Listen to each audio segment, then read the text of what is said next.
بسم اللہ الرحمن الرحیم۔ السلام علیکم۔ ایم اے پریویس BS3، کیا حال ہے؟ ٹھیک ٹھاک۔ امید کرتی ہوں کہ ہم جو پڑھ رہے ہیں سر سید کا سر سید پہ بات چیت ہماری چل رہی ہے، اس پر آپ لوگوں نے بھی کچھ نہ کچھ الگ سے اس کی تلاش کی ہوگی، اور کچھ چیزیں جو ہیں وہ آپ نے بھی ڈسکور کی ہوں گی، یا کچھ آپ نے بھی لکھا ہوگا۔ تو اگر ہو سکے تو آپ اپنے نوٹس یا اپنی معلومات اس حوالے سے مجھ سے شیئر کریں گے تو مجھے اچھا بھی لگے گا، اور اس سے ہمیں یہ اندازہ ہو جائے گا کہ کس کے پاس کیا چیز ہے، تو اس حساب سے ہم آگے چل سکیں گے۔ ابھی تک جو ہم نے سر سید کے حوالے سے بات کی، اس میں تو ایک چیز یہ تھی کہ سر سید کا تصنیفی زندگی مختلف ادوار، وہ اس وجہ سے تاکہ ہمیں پتہ چل سکے کہ ان کی فکری ارتقاء کس طرح سے ہو رہا ہے۔ اس کے بعد ہم نے ان کے اسلوب پر بات کی تھی، اور آج ہم سر سید کے مضامین جو کہ مقالات سر سید کی مختلف جلدوں سے ہمارے پاس ہمارے نصاب میں شامل ہیں،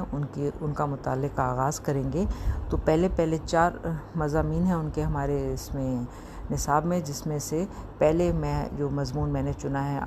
آج کی کلاس کے لیے، اس کا نام ہے نیچر۔ ان کا یہ مضمون نیچر مضمون ان کا سر سید کا، ان کی مقالات سر سید کی جلد 5 میں موجود ہے۔ آپ جلد نمبر 5 بھی حاصل کر سکتے ہیں، لے سکتے ہیں، یا یہ ہے کہ آپ کو PDF میں بھی یہ مل جائے گی، یا یہ کہ آن لائن بھی ان کا یہ مضمون جو ہے وہ پڑا ہوا ہے، وہ بھی آپ ڈاؤن لوڈ کر لیجیے۔ اور اگر نہیں یہ ساری چیزیں نہیں تو میں بھی اس کے ساتھ اس کے کچھ عکس جو ہیں تصاویر جو ہے اپنے لیکچر کے ساتھ اپلوڈ کر دوں گی، تاکہ آپ کو وہاں سے اس کو پڑھنے میں آسانی ہو۔ اب نیچر مضمون جو ہے ان کا اس 5 جلد نمبر 5 میں موجود ہے، جو اس وقت میرے ہاتھ میں ہے، اور صفحہ نمبر 146 پر یہ مضمون موجود ہے۔ اب جتنے بھی مقالات سر سید ہیں، یہ زیادہ تر تہذیب الاخلاق میں جو ان کے مضامین چھپے ہیں، پھر ان کو اس سے تہذیب الاخلاق سے الگ کر کے ان کو جلد وائز کتابی صورت میں جو ہے شائع کیا گیا، اور وہ مقالات سید کے عنوان سے کہلاتے ہیں۔ تو اس کی یہ والا مضمون جو سر سید کا نیچر ہے، یہ تہذیب الاخلاق میں 1296 ہجری میں شائع ہوا تھا، اور اگر تہذیب الاخلاق کی پرانی جلدیں کسی کے ہاتھ آ جائیں تو وہ بھی یہاں پر لکھا ہوا ہے، اس کے صفحہ نمبر 1 تا 5 پر یہ مضمون موجود ہے۔ 1296 ہجری میں جو نیچر مضمون تہذیب الاخلاق کا کیا کہہ سکتے ہیں والیوم شائع ہوا، اس کے صفحہ نمبر 1 تا 5 پر یہ موجود ہے، تو یہ بھی یہاں پر موجود ہے۔ اچھا، اس کے ساتھ اس کے حاشیے میں، یا حاشیہ آپ کہہ لیجئے، یا فٹ نوٹ کہہ لیجیے انگریزی کے میں، جس کو ہم فٹ نوٹ کہتے ہیں، اس کو اردو میں حاشیہ کہا جاتا ہے۔ حاشیے میں مختلف چیزوں کی نیچے بیان بھی، اس کو مختلف باتوں کو ایکسپلین بھی کیا ہوا ہے۔ مولانا محمد اسماعیل پانی پتی نے مرتب کی ہیں یہ مقالات سر سید کی کو، تو اسی وجہ سے انہوں نے پھر ان کچھ چیزوں کی ایکسپلینیشن جو ہے وہ حاشیے میں دے دی ہے، تو جو چیز آپ کو اوپر سمجھنا ہے وہ یہاں پر بتانے کے لیے۔ اب سب سے پہلے لفظ نیچر کو میں ڈیفائن کرنا چاہوں گی، اس کے بعد ہم اس پہ بات کریں گے۔ نیچر عام سی بات ہے، سائنسی انگلش لفظ ہے نیچر، اور وہی انگلش لفظ اردو میں بھی ایز اٹ از استعمال ہوتا ہے۔ اردو میں اسی معنی میں الفاظ جو لفظ ہم استعمال کرتے ہیں، یا ہماری لغت میں آپ کو ملے گا، وہ نیچر کے لیے فطرت کا لفظ استعمال کرتے ہیں۔ اچھا، فطرت کے ساتھ ہم ایک اور لفظ بھی استعمال کرتے ہیں، یہ پہلے میں آپ کو سینونیمز بتا رہی ہوں، مترادف بتا رہی ہوں نیچر کے۔ نیچر انگریزی سے اردو ادب میں آ گیا ہے، یا اردو لغت میں آ گیا ہے، اور اب اردو میں بھی اس کو انہی معنوں میں استعمال ہوتا ہے، لیکن اس کے ساتھ ساتھ اردو میں اس کا جو اپنا ہمارے پاس پرانا لفظ ہے جو موجود ہے، جو کہ جو کہ عربی سے ہمارے پاس آیا ہے، وہ ہے فطرت۔ اب فطرت لفظ ایز اٹ از فطرت، اور اس کے ساتھ دوسرا لفظ ہم یہاں پر استعمال کرتے ہیں قدرت۔ اب فطرت اور قدرت دونوں بہت ہی وسیع معنی الفاظ ہیں، اور ان کے بہت سارے معنوں میں اردو میں یہ بہت سارے معنوں میں استعمال ہوتا ہے، صرف اس معنی میں نہیں استعمال ہوتا۔ فطرت خدا کے معنی میں بھی استعمال ہوتا ہے۔ عام طور پہ جب آپ اس کے معنی دیکھیں گے تو آپ کو ملے گا وہ چیز یا وہ چیزیں جو انسان کو اس دنیا میں بنی بنائی مل گئی ہیں،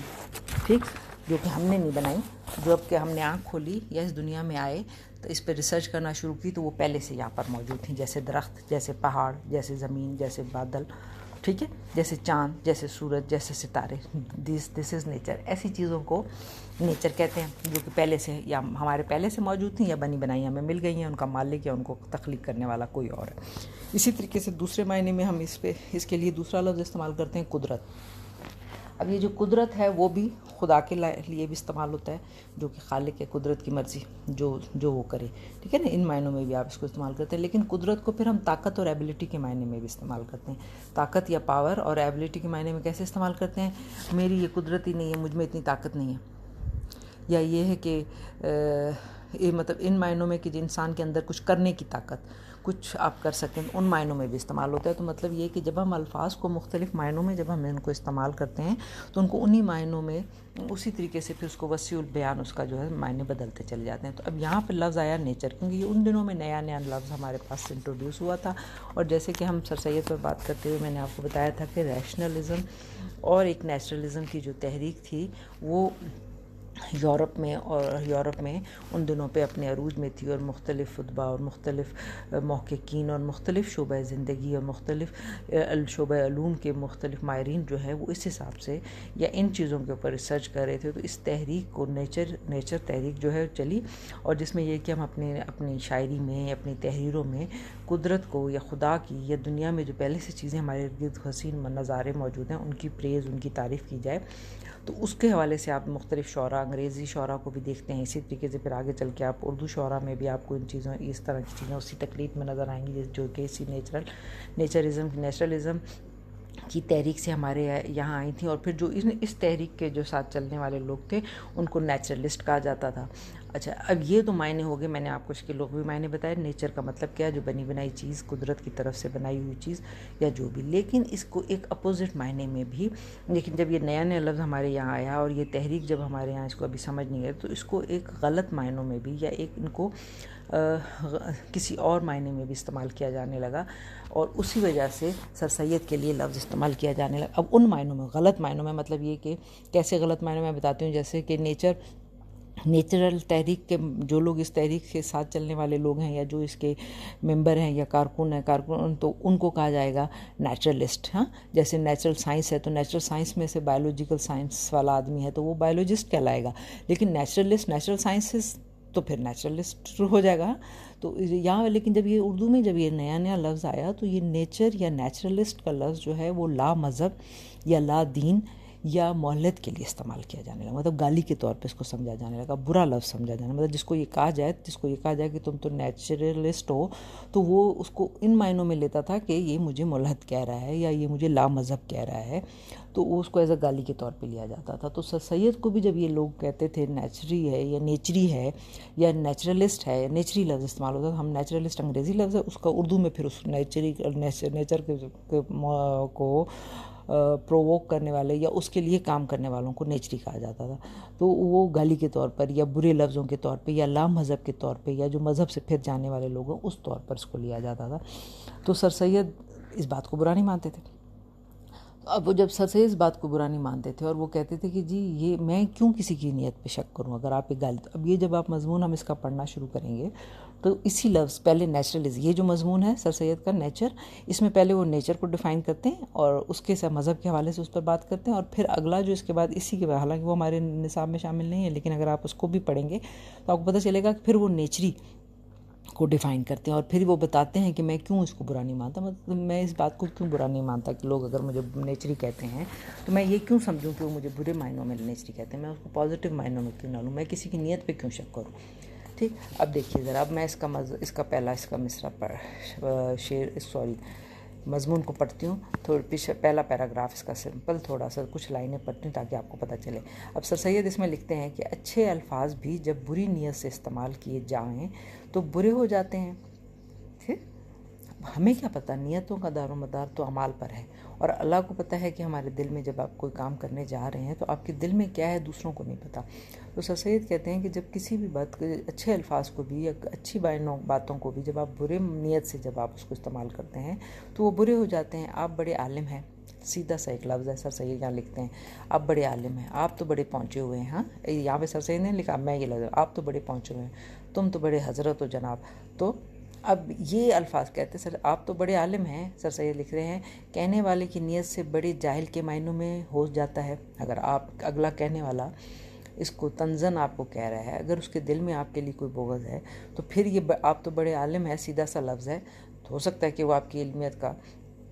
کو مان رہا ہو، لیکن اگر وہ اس کی نیت کے حساب سے اگر آپ اس کو دیکھیں تو پھر یہ بڑے جاہل کے معنی میں آ جائے گا۔ مگر ہم کیوں کسی کی نیت کو بد قرار دیں، سر سید کہتے ہیں۔ تب یہ کہ ہر حال میں پازیٹیو تھنکنگ کرنا جو ہے وہ سر سید کا دار مدار ہے۔ وہ اس طرح سے سوچتے ہیں کہ انسان کبھی بھی کسی کو غلط معنوں میں نہ لے، کبھی یہ نہ سوچے کہ جی ہمیشہ کسی کی نیت پہ آپ شک نہ کریں۔ کہتا ہے کہ میں کیوں کسی کی نیت کو برا مانیں، ہم ان کو غلط معنوں میں، مگر ہم کیوں کسی کی نیت پر شک کریں۔ ہم کو تعجب ہے کہ وہ لوگ جو ائمہ اربعہ کے مذہب پر نہیں چلتے غیر مقلد یا لا مذہب کہنے کو کیوں گالی سمجھتے ہیں۔ اب یہاں پر اس کو پھر اسی کو آپ اگر اس کو حاشیے میں جا کے دیکھیں گے تو آپ کو پتہ چلے گا ائمہ اربعہ سمپل سی، اگر میرا خیال ہے کہ اسلامیات میں آپ نے پڑھا ہوگا کہ ہمارے یہاں اسلام مذہب اور اسلام کو ڈیفائن کرنے کے لیے آگے چل کے مذہب کو یا شریعت کو یا قرآن اور سنت کو کے احکامات کو مزید تفسیر کرنے کے لیے مختلف علماء اکرام، عالم دین اور ائمہ نے اس پر کام کیا، جس میں بڑے ائمہ اصل میں جمع ہے لفظ امام کی، اربعہ مطلب چار۔ اب چار بڑے امام یا چار بڑے فلسفی کہہ لیجئے یا جو بھی آپ ان کو عالم کہہ لیجئے، انہوں نے اسلام کی شریعت، اسلام قانون، اسلامی قوانین اور قرآن میں اسلامی احکامات کی جو تفسیر کی ہے، ان کو ہم کہتے ہیں کہ جی ائمہ اربعہ ہیں۔ جیسے امام ابو حنیفہ، اسی طریقے سے امام مالک، اسی طریقے سے امام شافعی، محمد بن ادریس شافعی، اچھا، اور اسی طریقے سے امام مالک، اسی طریقے سے امام مالک بن انس نام ہے ان کا، اسی طریقے سے امام احمد بن حنبل تو حنبلی۔ تو ان چاروں نے جو مختلف طرح سے قرآن پاک کی تفسیر اور قرآن احکامات تفسیر اور کیے ہیں، مختلف قوانین کو یا آپ کہہ لیجیے احکامات کی تشریح کی ہے یا فتوے لکھے ہیں، تو ان کے حساب سے آن دا ہول پوری دنیا میں جو اس وقت مسلمان موجود ہیں وہ ان چاروں میں سے کسی ایک کی تقلید کرتے ہیں۔ مطلب یہ کہ تقلید، جب اگر تقلید ہم کیوں کرتے ہیں، تقلید ہم اس وقت کرتے ہیں، خاص طور پہ اگر آپ اس کو شرعی معنی میں بھی لے لیجیے تو ان کی تقلید، اول تو عام حالات میں ہم تقلید کو جب آپ برا کہتے ہیں، جب اقبال کو ہم پڑھ رہے تھے تو میں نے آپ سے کہا تقلید ان معنوں میں غلط ہے جن معنوں میں عام دنیاوی مسائل میں، لیکن جب آپ قرآن اور شریعت اور حدیث کے اوپر آپ کو کمانڈ نہیں ہے، ہم عربی نہیں پڑھ سکتے، ہم ان کتابوں کی ہماری نااہلی ہے، ہم نہیں پڑھ سکتے اور ہم ان کو نہیں سمجھ سکتے، یا ہماری ذہنی طاقت اتنی نہیں ہے کہ ہم نے اتنا سب کچھ پڑھا ہو، تو جن لوگوں نے اس پر پڑھا ہے، اس کو کام کیا، اس پہ فیصلے صادر کیے ہیں، تو ان کی پھر تقلید جو ہے وہ شرع میں بہت زیادہ ضروری ہے، کیونکہ پھر آپ کو بات سمجھ نہیں آ رہی، پھر آپ غلط بھی کر سکتے ہیں، ایک زیر زبر کی پیش کی قرات سے جو ہے اس سے بھی اختلاف پیدا ہو جاتا ہے۔ تو اسی وجہ سے پھر ان چاروں میں سے کسی ایک کے طریقہ کار کو، کسی ایک کے ڈیفینیشن کو جو ہے ہم مانتے ہیں اور اس حساب سے چلتے ہیں۔ تو یہاں پر سر سید کہتے ہیں کہ وہ لوگ جو ان چاروں ائمہ اربعہ، جس میں نے آپ کو بتایا امام مالک، امام ابو حنیفہ اور اس کے بعد امام شافعی، امام حنبل، احمد بن حنبل میں سے کسی ایک کے طریقہ تقلید زندگی کس طریقے سے گزارنی چاہیے اسلام کے اصول میں اگر نہیں مانتے، تو یہاں پہ اہل حدیث کی طرف اشارہ کر رہے ہیں سر سید۔ تو کہتے ہیں پھر جب آپ ان کو لامذہب کہتے ہیں تو وہ اپنے آپ کو اس کو گالی کیوں سمجھتے ہیں؟ ٹھیک سی بات ہے، ہم ان معنوں میں لے رہے ہیں، آپ ان کے کہنے پہ نہیں چلتے تو ٹھیک ہے، ہم لا مذہب اس معنی میں نہیں لے رہے، لا مذہب سے مراد یہ نہیں لے رہے کہ تمہارا کوئی مذہب ہی نہیں ہے، ہم یہ نہیں کہہ رہے، ہم یہ نہیں کہہ رہے کہ تم لا دین ہو، ہم یہ نہیں کہہ رہے کہ تم خدا کی ذات کے انکاری ہو، ہم تو سمپل یہ کہہ رہے ہیں کہ یہ طریقہ کار نہیں، ان معنوں میں لے رہے ہیں۔ تو ان لفظوں کو نہیں، تو کہتا ہے سر سید کہتے ہیں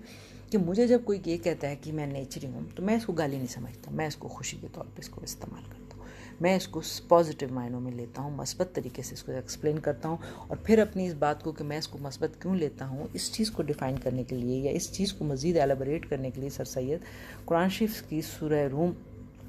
الروم جو قرآن شریف میں موجود ہے اس کی ایک آیت کو یہاں پر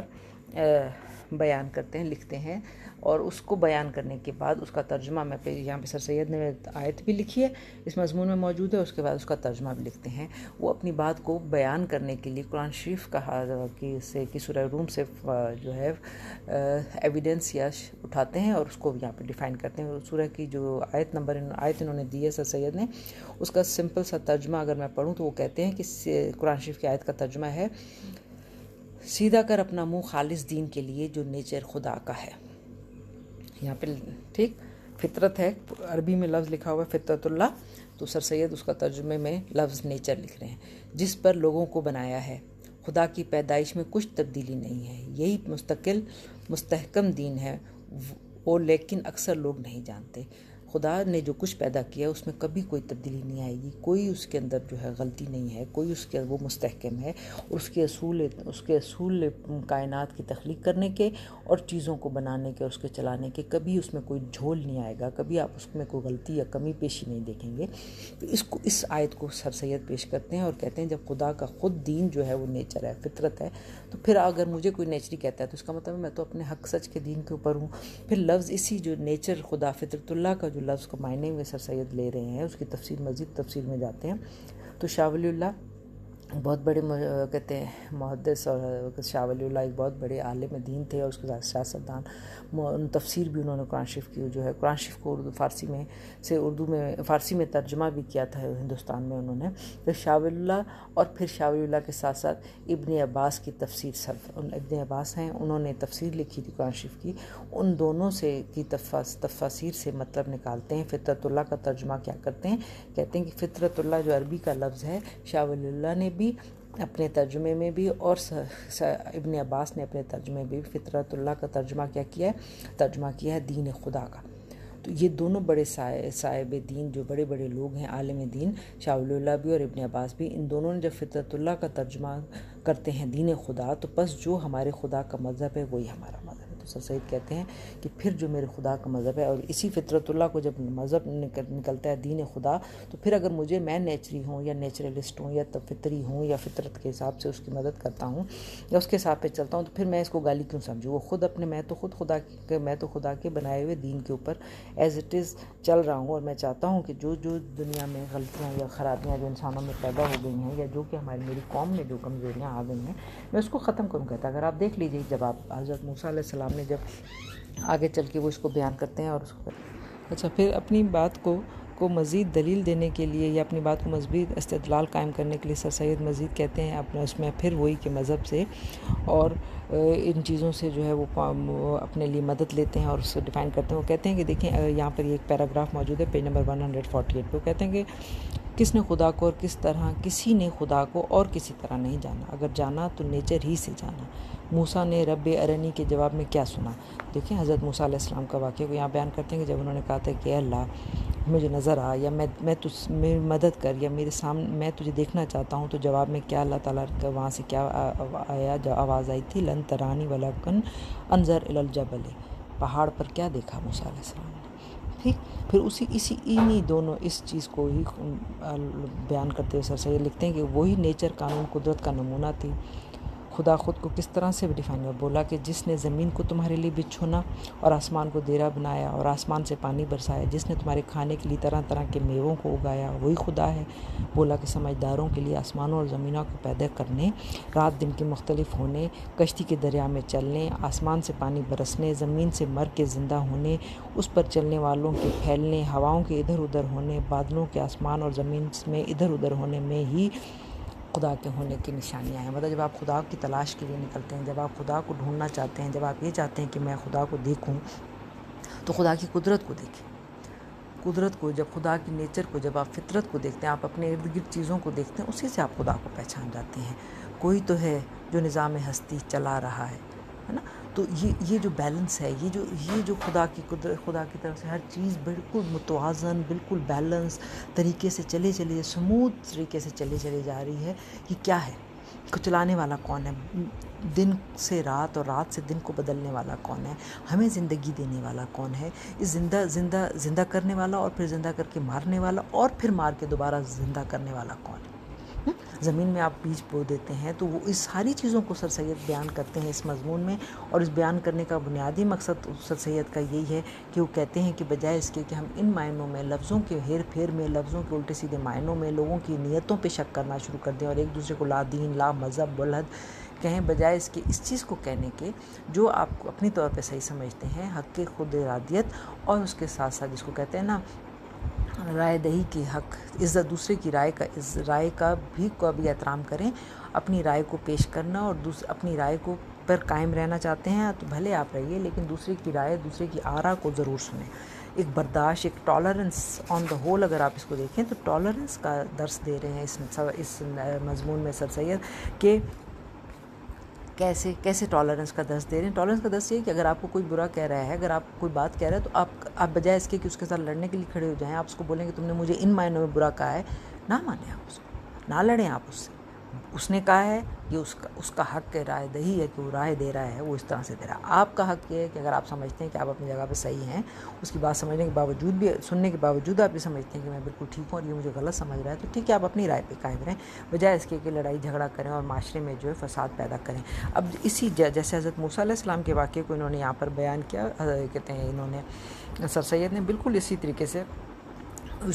2-3 واقعات حضرت موسیٰ کے انہوں نے بیان کیے ہیں. جب فرعون نے موسیٰ سے پوچھا کہ خدا کون ہے, تو موسیٰ نے کہا کہ نیچر میں سے, موسیٰ نے اس کو فرعون کو کیسے سمجھایا کہ آسمان کا اور زمین کا اور جو کچھ کہ ان میں ہے ان کا خدا. فرعون نے اپنے حالی موالی سے کہا کہ تم سنتے ہو یہ کیا کہتا ہے؟ موسیٰ نے کہا کہ تمہارا اور تمہارے باپ دادا کا خدا. فرعون بولا کہ یہ پیغمبر جس کو ہمارے پاس بھیجا ہے یہ تو کچھ دیوانہ ہے. تو جتنے بھی پیغمبر ہیں موسیٰ کے ساتھ ساتھ لوگوں نے شروع میں آغاز میں ان کو یہی کہا کہ وہ جو ہے مجنون ہیں, یہ دیوانے ہیں, یہ پاگل ہیں. لیکن یہ دیوانے, یہ پاگل, یہ پیغمبروں کے لیے جو لفظ استعمال کیا, آخر لوگوں نے ان کو ماننا شروع کیا, آگے چل کے ان کی تقلید کرنا کیوں شروع. اللہ نے پیغمبر کیوں بھیجے؟ جب پیغمبر اسی لیے بھیجے گئے کہ جب انسان نیچرل اصول خدا کے بنائے ہوئے دین سے دور ہوتا چلا گیا, جب خدا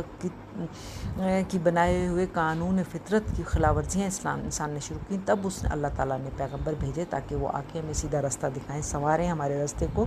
سیدھے راستے پہ چلائیں. تو موسیٰ علیہ السلام سے اور مختلف پیغمبروں کی باتیں کرنے کے بعد آخر میں سر سید جو ہے اس کو حضرت ابراہیم علیہ السلام کے ساتھ جو ہے کو ڈیفائن کرتے ہیں. اور کیونکہ وہ اپنے حضرت ابراہیم علیہ السلام کے ساتھ اس کو ڈیفائن کرنے کے لیے کہتے ہیں کہ حضرت ابراہیم علیہ السلام کو اگر آپ دیکھیں تو وہ کیسے کہتے ہیں, کہ وہ کہتے ہیں کہ جب میں نے ان کو بیان کیا وہی نیچر فطرت خدا کا دین ہے, رات کے اندھیرے میں ایک روشن ستارہ چمکا پر کالا دیکھا, جانیا کہ یہ خدا ہے. رات کے ٹائم پہ اگر ایک ستارہ اندھیرے میں نظر آئے, یہ انسان کے ابتدائی مذاہب پر بات کرتے ہیں, اور پھر حضرت ابراہیم علیہ السلام کے ساتھ اس کو جوڑتے ہیں کہ ایک ستارہ نظر آیا, انسان جب بہت کمزور ہوتا ہے تو جو ایک امید کی کرن نظر آئی اس نے سمجھا کہ یہ خدا ہے. پھر اس کے بعد چاند کے نور کا ٹکڑا پایا, اس پر خدا ہونے کا دھوکہ کھایا. سورج کو سب سے زیادہ چمکیلا دیکھا, اس پر خدا ہونے کا گمان کیا, مگر جب دیکھا کہ یہ سب تو ڈوب جاتے ہیں تو بول اٹھا کہ میں اس پر ایمان لایا جس نے فطرت نیچر کو بنایا اور پکا فطرتی مسلمان ہوا. بس جب ابراہیم نیچری تھے تو ہم اس حوالے سے پھر بیان کرتے ہیں کہ جب انہوں نے اس طریقے سے اپنے خدا کو پایا کہ جب چیزوں کے اندر جو نقص تھا, سورج یا چاند ستاروں کو دیکھا کہ یہ تو ڈوب جانے والی چیزیں, یہ تو ختم ہو جانے والی چیزیں, تو وہ کون سی چیز ہے جو ان کو ڈوبنے کے بعد دوبارہ نکال کے لاتی ہے, جو ان کو دوبارہ پیش کرتی ہے. تو اس حساب سے سر سید اپنے اس نیچری یا نیچرلزم کو بیان کرتے ہیں, اور پھر کہتے ہیں کہ جو لوگ مجھے یہ کہتے ہیں کہ میں نیچری ہوں یا میں نیچرلسٹ ہوں, تو میں ان کو اس معنی میں نہیں لیتا, بھلے وہ اگر مجھے اس معنی میں بھی کہتے ہیں کہ میں ملحد ہوں, میں مذہب سے دور ہوں, تو یہ ان کی مرضی. لیکن میں یہ جانتا ہوں, میرا خدا یہ جانتا ہے کہ میں جو ہوں حق سچ پر ہوں, میں سچے راستے دین پر ہوں, اور میں یہ چاہتا ہوں کہ میری قوم کے اندر میں بھی, میری ملک کے لوگوں کے اندر جو ایک جہالت یا آپ کہہ لیجئے کہ جو کمزوری, کم علمی کی وجہ سے جو پیچھے رہ گئے ہیں, یا جو ان کے اندر بدعتیں, جو ان کے اندر غلط چیزیں آ گئی ہیں, میں ان کا تدارک کرنا چاہتا ہوں. اب اس تدارک کے دوران اگر کوئی مجھے کچھ بھی کہتا ہے تو مجھ سے پہلے آنے والے لوگوں نے پاگل, مجنون اور اس طرح کی بہت ساری باتیں, الٹی سیدھی باتیں کہی ہیں. تو اگر مجھے کہتے ہیں تو میں ان کو ان معنی میں نہیں لیتا, اور میں اس کو برا بھی نہیں مانتا, میں اس کو برا بھی نہیں سمجھتا, بلکہ میں ان کو اس معنی میں اس کو پازیٹیولی لیتا ہوں. یہ ان کی سمجھ ہے, یہ ان کی فہم ہے, یہ ان کی مرضی ہے کہ وہ مجھے یہ کہتے ہیں. لیکن وہ جس بھی مرضی سے مجھے کہتے ہیں, میں اس کو پازیٹیو معنوں میں اس طرح سے لیتا ہوں کہ میں بالکل حق سچ پر ہوں اور میں بالکل صحیح بات کہہ رہا ہوں. تو اس حساب سے اس کو مطلب ایک طرح سے اگر آپ اس کو آج کے دور حاضر کے حوالے سے آپ اس مضمون کو دیکھیں تو سر سید کا ہماری جو آن دا ہول آج ہمارا جو